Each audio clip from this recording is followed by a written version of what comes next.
पहलगाममध्ये झालेल्या हल्ल्याचा येवल्यात निषेध व्यक्त करण्यात आला। मुस्लिम समाजाकडून तीव्र निषेध व्यक्त करण्यात आलेला आहे। दहशतवाद्यांवर कठोर कारवाईची मागणी करण्यात आली आहे, तर मोठ्या संख्येने यावेळी मुस्लिम समाज त्या ठिकाणी उपस्थित होता।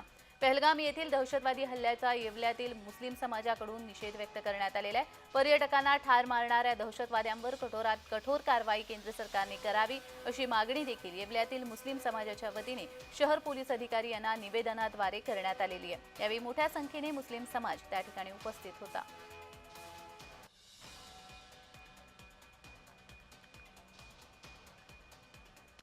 जम्मू काश्मीरमधील पहलगाम या ठिकाणी बैसरण येथे पर्यटकांवर जो दहशतवाद्यांनी हल्ला केला त्या हल्ल्याचा निषेध करण्यासाठी येवल्यातील सर्व भारतीय मुस्लिम आज आम्ही पोलीस स्टेशनला निवेदन देण्याप्रती आलो।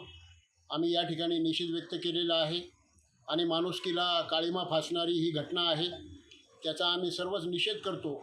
आणि जे कोणी दहशतवादी असतील त्या दहशतवाद्यांचा बिमोड करण्यासाठी केंद्र सरकारने, भारत सरकारने पावलं उचलली पाहिजे।